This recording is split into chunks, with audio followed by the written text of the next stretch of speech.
you're part of the majority and you're part of you're used to getting things your way, you can be completely ignorant to the other side. And if you have no black friends, no touch points with black people, you only listen to what you hear on the news, you are an ignorant person. Welcome to the Immigrant Experience in America, an immigrant human library, where we amplify and humanize the experiences of immigrants in the United States and around the world. Listen in as we add another story to our immigrant human library. Hello, my friends, and welcome to Season 3 of the Immigrant Experience in America, where we amplify and humanize the experiences of immigrants living in the United States and around the world. Today, we are bringing to you another amazing story, and it's that of Nina Renner. Welcome, Nina. Hi. Hello, Simone. Thank you for having me. I'm really excited to have this talk. I am so excited to get into it. I have no doubt this is going to be amazing. So, Nina, give us a little bit about your background and what brings you to the United States. Okay, so I was born in Freetown, Sierra Leone. I'm the last of four girls. My mom and dad actually met in London, England, and it had my two older sisters in England, and then decided to relocate back to Sierra Leone, where they both had familial ties or family members that came through that. Their parents are from different places, but I'll talk about that later. It's kind of a weird, interesting story. But their parents had an affinity for Sierra Leone, so they moved back to Sierra Leone. And they had me and my most immediate sister. My two older sisters, when they became of age, 16, 18, they moved back to London on their own. And there's quite a gap between us. But when my mom decided that she was no longer going to be with my dad, she left Sierra Leone and moved back to London, where the majority of her family are from, and her siblings were born. And I lived there until I was 22. I moved here in 2005 October, and it's a funny story, but I got laid off from my job, my first job out of college, and I came to support my sister who was living out here on her own and had just had my nephew, and my niece, and so I came just to support her, and I just thought it would be temporary, and then I met a man. Isn't that always the story? My husband, and so I got a job, got a green card, and then eventually we got married, and I became a citizen myself. Wow, wow, wow, wow. Love does it to all of us, doesn't it? It does. A whole nother country across the world. Wow, well, thanks for sharing. So, give us a sense. Do you remember your time in Sierra Leone? I've been to Freetown. I spent some time there, and give us a sense for what life was like growing up and a little bit about the country. To be honest with you, I have overall memories. So for one thing, Sierra Leone is a very community-oriented country. I was always at an auntie's house, an uncle's house, and you know, we had neighbors next door that would take care of any of us. So it was very, very community-based. Very loving. I just remember being extremely content. I didn't feel like I was a poor little immigrant girl because I really wasn't, or a poor little African girl. My family were middle to upper class. My dad's dad, the name Rena Thomas, which is my maiden name, which I recently changed to my married name, which is Lewis. Um, it carried a status to it because it's really well known in Sierra Leone. Like the family is really well known. So I grew up with like electronic bikes and um, just different things that other kids may not have had, the type of toys that you would find in Western world. So I just remember being very, very content. I wanted for nothing. My mom used to sew all of our clothes because she loved to sew. She's a microbiologist by trade, but in the evening she would sew, and she would sew all of our clothing. So all of my clothing were couture, you know, and made in that way. And that's kind of like what my memory is, just the community orientation of the place. It's just very community driven. Okay, and anything about like foods, language spoken there. Maybe what the country is. A little bit of history about Sierra Leone. Yeah, I mean, I still eat the food because my mom still very much cooks it, and I've learned to cook some of the foods myself. We cook things that are called, or colloquially known as plasas, which can be one of my favorites, something called kring kring, which took me forever to find it here in Atlanta, but it's called jute leaf here. And all of the plastas have like the same base, the way you start to cook it, but you can use the same base to pretty much cook spinach stew, okra stew, oh my God, sour sour. There's just so many things that you can cook with that. And so I still very much eat Sierra Leonean foods, and I'm trying to teach my first generation American kids. I should have to teach them. They love it. They eat, and so does my husband, who's American, eat Sierra Leonean foods. And when my mom comes, it's like they get the real authentic experience. It's taken me a little while to become a culinary master at some of these dishes, but I'm getting better and better. So the food, in that sense, is it's still very much part of my life. And it's at one point Sierra Leone had the number one health was or Sierra Leone was named the number one place for healthy foods. So it just kind of tells you a lot of stuff is green based, a lot of stuff is leaf based. There's stuff like Nigerians call it moi moi, we call it olele. It's black eyed peas. You mince it up and it becomes like a solid form, and you can add fish to it or egg to it or different things like that. You can add palm oil to it or not. You can just do pure oils, things like that. They're very, very healthy. It's just a black-eyed bean um, solid form. And so, like, the stuff like akara that I love. You have banana akara, which is called rice akara, and then you have again, black eyed peas based akara, which is like one of my favorites as well. So it's just like a vastness and a richness to that food, but they're very traditionally very, very healthy. In relation to the second half of your question, um, you asked me if I can remember if I know anything about the history. So, unfortunately, I know very little about the history. I know that at one point we had the number one university in Africa, but along the way, obviously, when we left in 1989, my mom, my dad, really, who's military pastor or in nature. He's now a certified pastor, but at the time he had been military and kind of like had heard some of the whisperings that were coming down the lines. And so when my mom decided to leave him, also to separate from him, it just coincided with all of that happening. And then there was a coup from like end of 1989, beginning of 1990, well into almost the 2000s. I hope I have those dates right. And so, um, it went through. It was war torn for so long, right? And I have family and friends who had to flee the war and ended up in different places like America and London. We were already there, thank God. So we missed all of that. And my dad since has told me stories about. I have half siblings who experienced that, who would have to hide and run.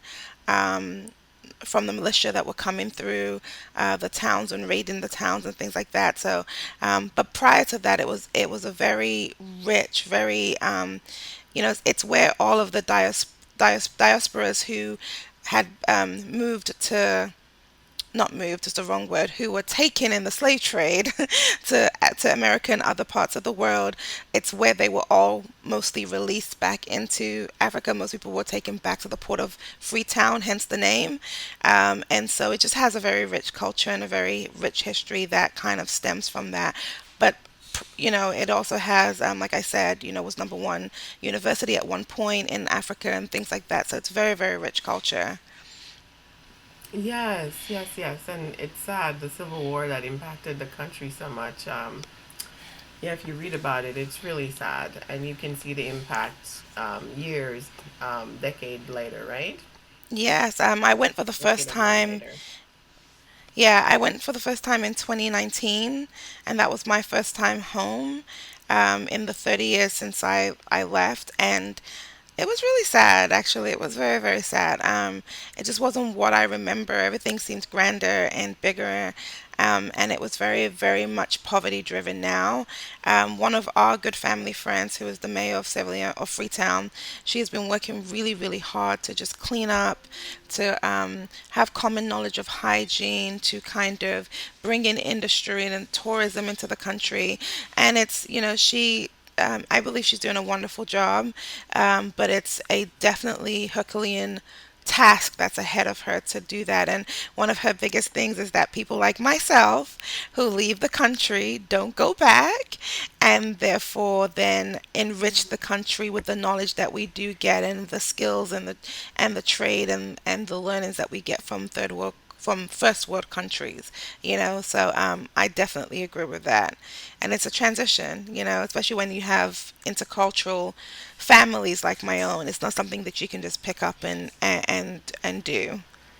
Yes, definitely. It's not an easy decision because it's a let's be honest, it's a change in infrastructure and it's a change in lifestyle.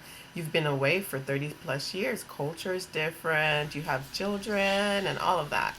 So it is a big move, but I the brain drain is serious and it does impact so many developing countries.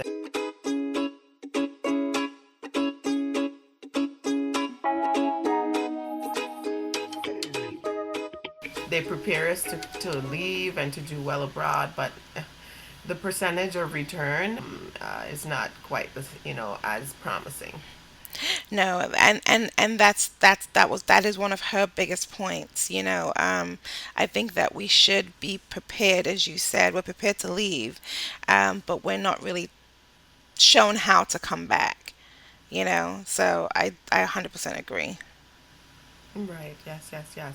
And so from my short time there, back in I want to say 2007, I remember taking a Creole class. Can you talk about the different languages and how diverse the country is? The African continent is so diverse. You don't hear a lot of people talking about it, but I mean, from languages, and I mean, it looks like, yes, it's a black country, quote unquote black, as this construct that we have here in the U.S. with skin color, but there's so many different tribal groups and different dialects and languages that people speak. I'll let you educate us a bit about Sierra Leone in particular. I can tell you that when I was growing up, I learned English in school. So that was the predominant language that I spoke. But before I left when I was 7, the other language that I was being taught was French. And at home, our predominant language is Creole. And Creole is, I'm sure it's very similar to Patois. It's an English-based broken language that was used by a lot of the slaves, as I understand it, and so it's spoken by about approximately 90% of Sierra Leoneans. But and I'm going to try not to quote the wrong number, but I think it's about 23 languages that exist in the country overall. I can't name them all, but it's very rich in dialects. But the majority of the population understands Creole, which is the language that you'll find in the markets and in between friends and different things like that. Like when I went, Creole was the language I spoke, and everybody else spoke Creole too.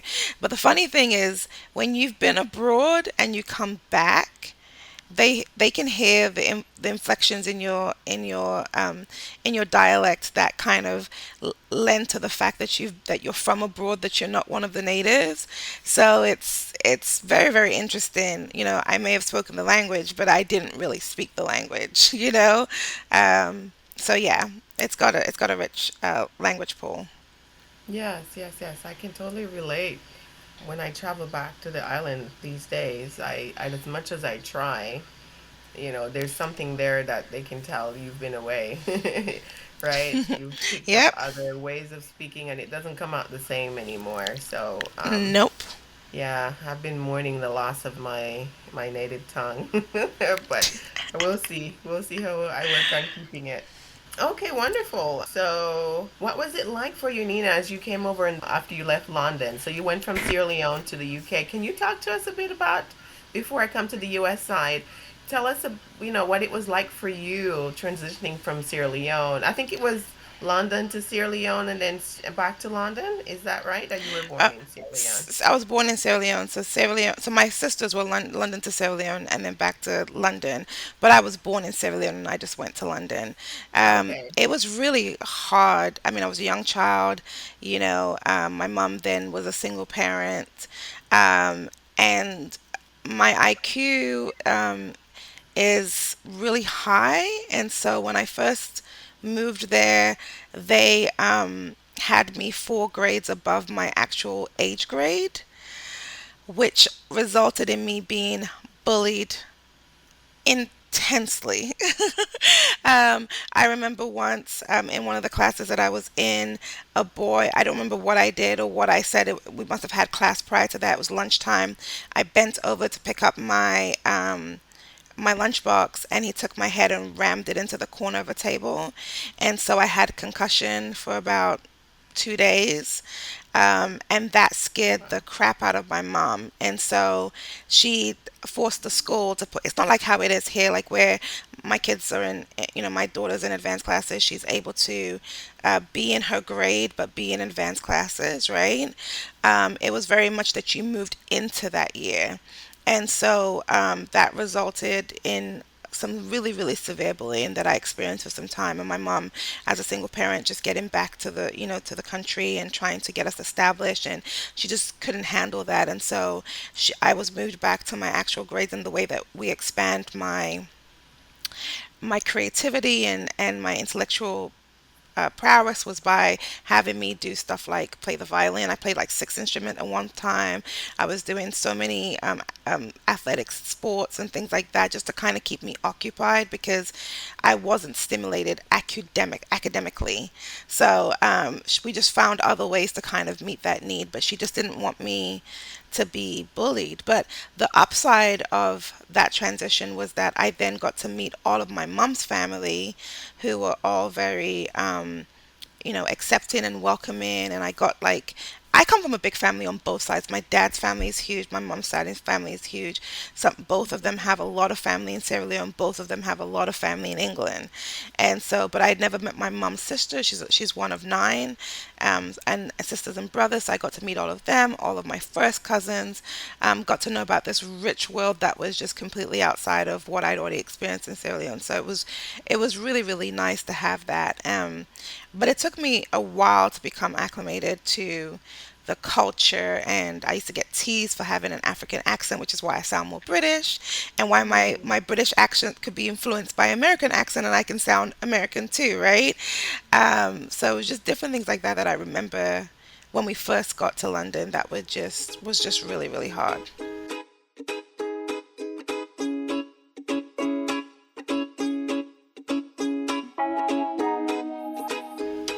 Wow, wow, wow. Yeah, talk about like being scared as a mom. I cannot even imagine. Yeah, she was. Yeah, she definitely. I mean, she made the right choice for the circumstances that we had, without a doubt. It was just best that way. Right, right, right. So she's fleeing impending civil war in Sierra Leone and then come to London thinking it's going to be safe for her children and then, trying to figure out school and otherwise for her children and then to be experiencing this type of it's traumatic, yeah? It's very At traumatic. school, yeah. It's very traumatic. She did try to move me. She moved me school. She moved me to another school at one point, but we talked about it recently because it's funny when you're a child, these things are happening and you don't really talk about it or you don't express it. And she said that I was so miserable when she moved me because it was just too many moves and too many transition, that she took me back to the school where I was and then had me drop down in grades because that was the only way I could stay in that school and I could at least establish stability. And then, so for her, it was more about, oh, I moved her, and now she's here. She has no friends. She's already made friends over there. And now she's struggling. So she moved me back to where a lot of the stuff was happening, but just put me in my right grade. And after that, it did stop. Like, I didn't really have issues as it relates to bullying after that. Not much anyway. I think kids are Right. just kids generally, not in the extreme way I was when previously. Right. And how long were you there? I know you said you came over was this school to the US? How long were you in the UK after moving back? So I was there from when I was 17 till I was 22, 23. So, sorry, 7 to 22, 23. So that's 17 years. Is my math right? Don't ask me. And so, yeah, so, yeah, that's how long I was there. And, moving here was not on purpose per se. It was more a case of I got laid off from the job. I graduated from King's College London with a bachelor's in neuroscience, and I was doing pharmaceutical sales for a period of time. And the drug that I was on, which was I was on Fosamax and the sister drug of Alcoxia, I've forgotten what its name is, but that drug was a blockbuster drug that was bringing in billions, and that drug was pulled from the market. And when that Mm. happened, my job with my as a pharmaceutical sales rep was basically came to an end. But the way that they did it was they laid off my entire team, but there was me and two other people that they said because my performance was really high. They said, "Okay, give us 6 months and we'll have another contract for you." And so I was like, "Okay, 6 months. I'll just come and visit my sister in Atlanta who's here," not knowing I would meet my husband. And then my sister was like, "Don't do long distance relationships, stay here, get a job, help me with the kids, I want family." And so I stayed. I started to interview like they told me to, like they recommended, and I did. And I didn't want to do long distance relationships either because I'd done one before and I was like, it's not fun. And so I was like, okay, let me just see where this relationship goes. And one thing led to another, and here we are, so many years in. Yeah, so that's basically how I ended up here. And that Wow, was a wow, whole wow. nother transition. Right, right. So tell me, how was it? How was it, after coming over? It was great that you had a sister and some sort of stability. So that's good, a good start. So how was it I mean, and you already spoke English, so that's a good thing. How was it for you transitioning from the UK to the United States? I think the biggest transition for me was, being black in America. Like, I really did not realized that racism was still very much alive. So when I came in, I used to have friends that I was like, racism doesn't exist, because I had experienced it 3 times in my life in England, and I can literally, I once was with the police, and they pulled me over when when I was a pharmaceutical sales rep. I had a company car, and so I was like 23, 22 with a company car, brand new company car with like, a couple of hundred miles on it, driving through the streets of London. And I was profiled, but I was able to like argue my way with the police officers and get out of that ticket. The second time was one of my professors, but he was married to a black woman, so I'm not really sure what that was about. And the third time was I was called the N word on a bus by a bus driver, which was shocking to me. And then I came to the US and I started working. I worked first at Morehouse College, which is all black, and that's got its own story to it because it was where I worked was very dysfunctional. But then I went into mainstream other companies, and the transition to you know the dog words, being articulate and having people say certain things to me and them having different meanings and the treatments being very disparate and not understanding the source of like that disparate treatment. I would always apologize because I would always think, okay, I'm doing something wrong, right? And I would think that it was down to me. And the day that it hit me that it was racism, like, oh my word, this stuff is still alive. It exists. It breathes. It has a life of its own.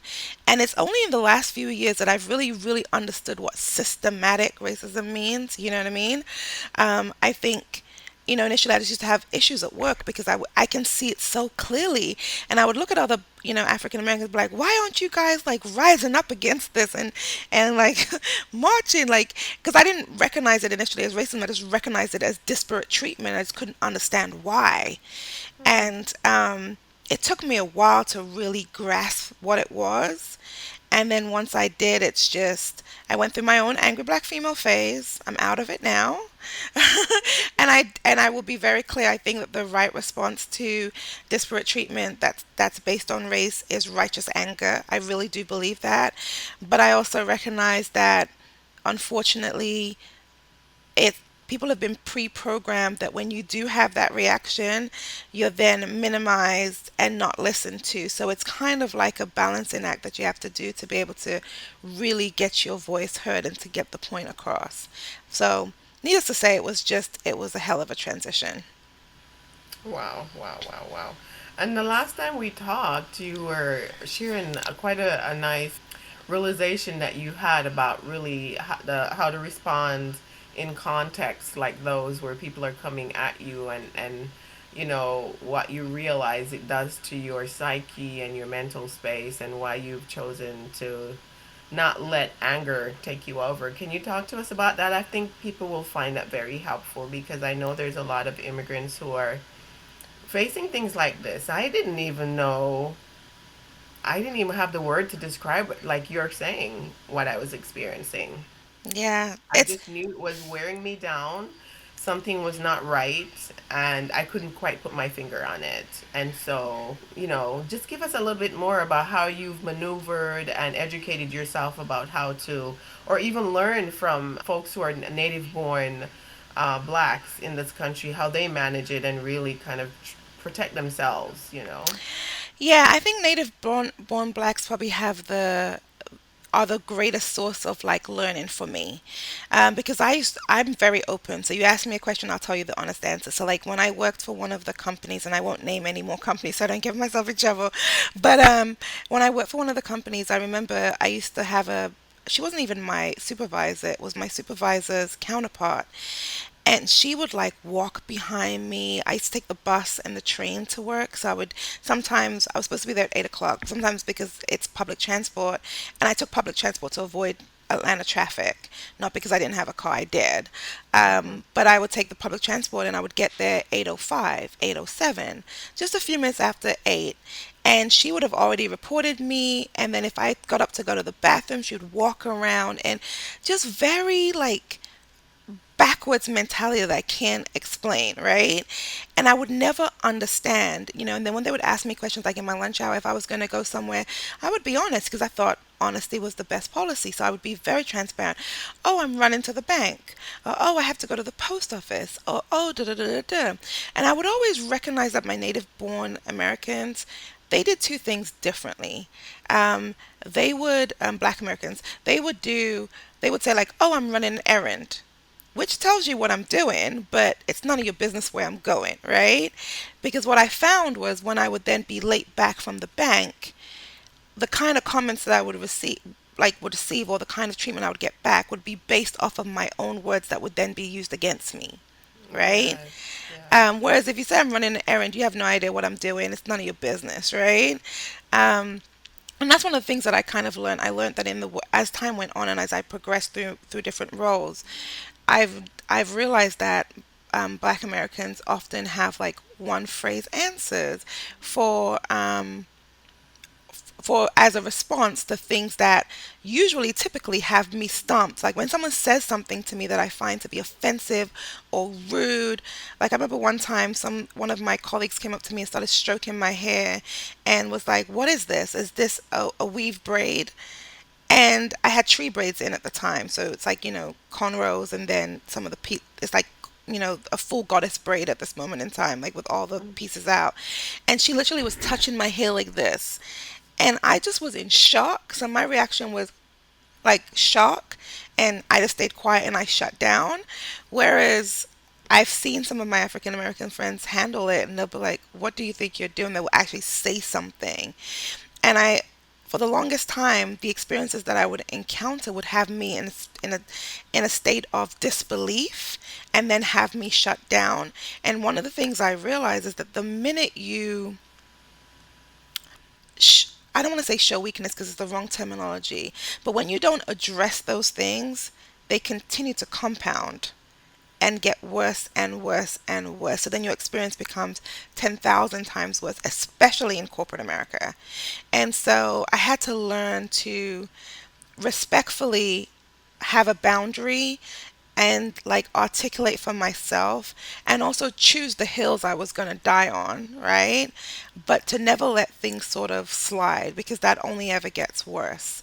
And then for me, of recent, after I went through my angry black woman phase and a lot of therapy, I I came to the realization that you know, for me personally, I want to always address people in love. So while sometimes what people are doing is just completely wrong, there is a absolute um,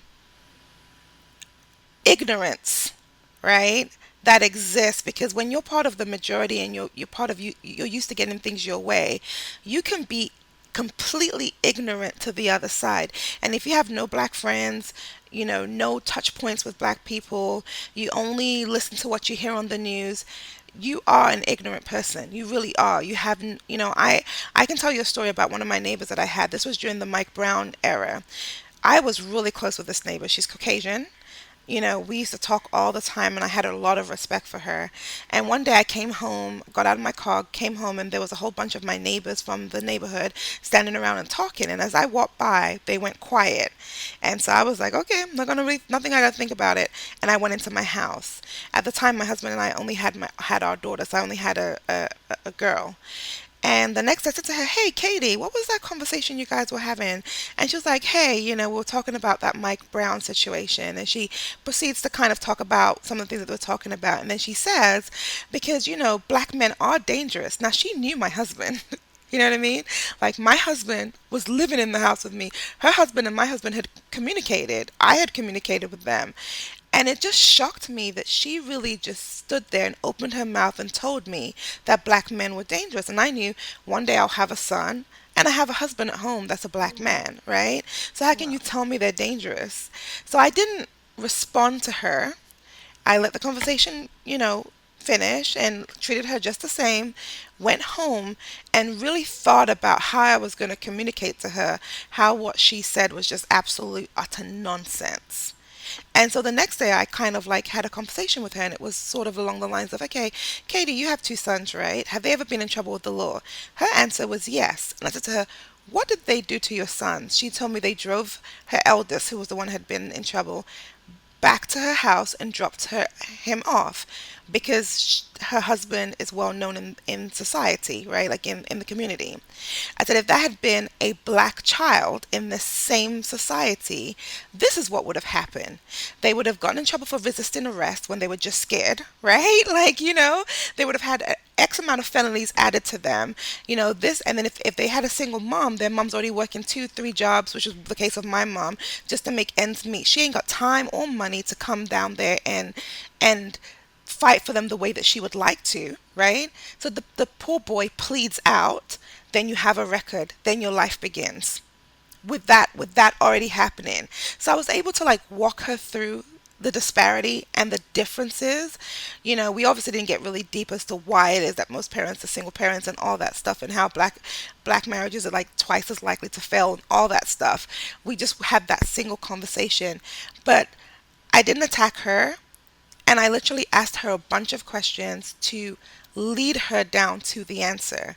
And that was really, I don't know if I changed her mind. I probably didn't, but I was happy with the responses. And at least I got a chance to plant a seed. Like, hey, you ignorant. Think about this a different way.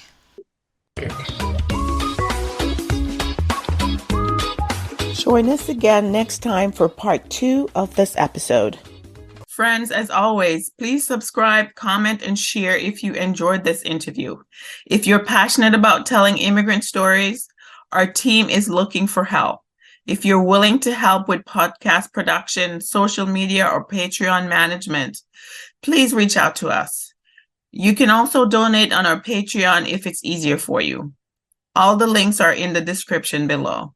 Thank you. We thank our listeners around the world, and we appreciate your continued support as we build our human library. Please remember to give us a 5-star review, subscribe, and share with your friends, family, and circle of influence.